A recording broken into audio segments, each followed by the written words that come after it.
నా పెన్సిల్ 90 డిగ్రీలకు వచ్చిందంటే స్పాట్ ఇదే.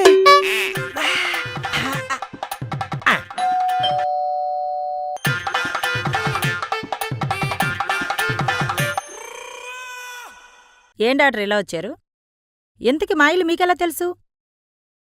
మీ చెల్లితో మాట్లాడాక నా నరాలన్నిటికీ షాక్ తగిలి షేక్ అయిపోయి 30 డిగ్రీలు కూడా లేవన్న నా పెన్సిల్ 90 డిగ్రీలు లేసింది.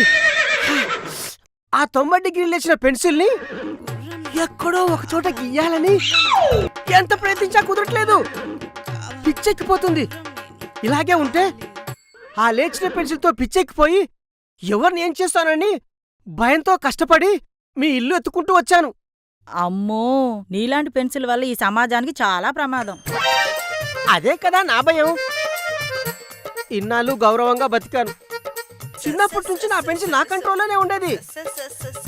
మీ చెల్లి ఏం మాయ చేసిందో గాని నా పెన్సిల్ కంట్రోల్ తప్పింది. ఒక పెన్సిల్ వల్ల ఇంత ప్రాబ్లం అని నాకు ఫస్ట్ టైం అనిపిస్తుంది. గౌరవం పోతుందనుకుంటే ఆ ఎదో పెన్సిల్ కట్ చేసి పారేయొచ్చు కదా. ఆ ప్రయత్నం కూడా జరిగింది. కానీ డాక్టరు ప్రాణాలకు ప్రమాదం చెప్పడంతో అనుకున్నాను. అబ్బో, నిన్ను కాదు, మిమ్మల్ని ఎలా చేసి నా చెల్లిని అనాలి. బంగారంలాగా బొజ్జన మీ పెన్సిల్ని పైకి లేచేలా చేసి మిమ్మల్ని ఇంత ప్రమాదకరంగా చేసింది. మీ పెన్సిల్ బాగా చూస్తే నాకే జాలేస్తుంది. లోపలికి రండి, ఏదో ఓ పరిష్కారం చూద్దాం. రండి.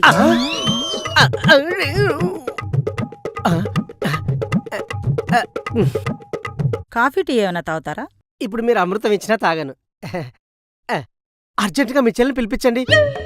తన అందం చూడాలని నా బాడీలో ప్రతి నరం ఆశపడుతుంది. నరాలేనా మీ పెన్సిల్ కూడానా? పెన్సిల్ కూడా. నీ ఆత్రం చూస్తుంటే అది రాగానే నీ పెన్సిల్ తీసి గుచ్చేటట్టున్నావే. నేను మరీ అంత ఎదవని కాను. నమ్మొచ్చా? నా పెన్సిల్ మీద ఒట్టు. నీ చెల్లిని ఏమి చేయను. ప్రామిస్. దివ్యా, దివ్యా.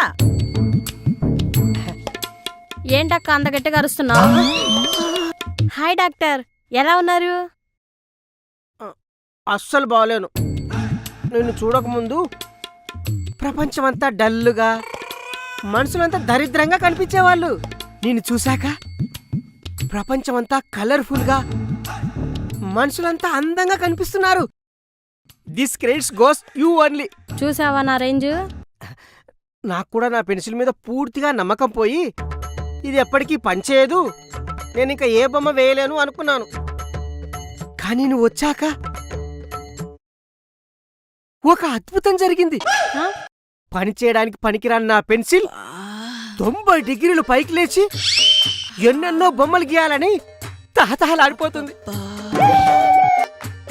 నా పెన్సిల్కి ఇంత సాయం చేసిన నీకే బొమ్మ గీయాలని వాడవాడ వెతుక్కుంటూ మీ ఇంటికి వచ్చా. నా పెన్సిల్తో బొమ్మ వేయాల్సిందే, నువ్వు వేయించుకోవాల్సిందే. నీకసలు బుద్ధుందా? నువ్విలా మాట్లాడితే నీ పెన్సిల్ విరిచేస్తా. నువ్వు ఉండక్క, పనికి రాకుండా పుచ్చిపోయిన పెన్సిల్ని పనికొచ్చేలా చేశానంటే నాకెంతో గర్వంగా ఉంది. సాయంత్రం చికెన్ తెప్పించు, మనం ఈ సంతోషాన్ని సెలబ్రేట్ చేసుకోవాలి. బొసేయ్, వాడేం మాట్లాడుతాడు నీకు తెలుస్తుందా? ఎందుకు తెలియడం లేదక్క? 12 సంవత్సరాలు పని చేయకుండా ప్రారంభించిన తన పెన్సిల్తో ఫస్ట్ నా బొమ్మ వేయాలనుకుంటున్నాడు. అందులో తప్పే ఉందక్క. వాడు వయసు ఎక్కడా, నీ వయసు ఎక్కడా? పెన్సిల్తో బొమ్మ వేయించుకోవడానికి వయసుతో సంబంధమే ఉందక్క. ఏ వయసులో వాళ్ళైనా పెన్సిల్తో బొమ్మ వేయించుకోవచ్చు. అంతా నా కర్మే. నిన్ను కాదు, ఈ పెన్సిల్ గాడిని అనాలి. డాక్టర్, మీ రాజ్యానికి ఎక్కడి నుంచి వెళ్ళిపోండి. మీ బాధ నాకు అర్థమైంది. పెళ్లికి ముందు ఇలాంటి వద్దనుకున్నారని తెలుస్తుంది. అందుకే మీ చెల్లిని పెళ్లి చేసుకుని పెళ్ళైన ప్రతిరోజు నా పెన్సిల్తో రకరకాలుగా మీ చెల్లికి నచ్చినట్లు నేను బొమ్మలేస్తాను. ముసలి నక్కలో ఉన్నావు నువ్వు, నీ ఏదో పెన్సిలు. పో ఇక్కడి నుంచి. ఎందుకక్క సీరియస్ అవుతున్నావు? అతను అడిగిన దాంట్లో తప్పేముంది?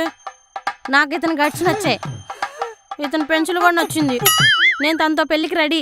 ఒసేయ్, ఏం మాట్లాడుతున్నావే? బుర్ర పనిచేస్తుందా?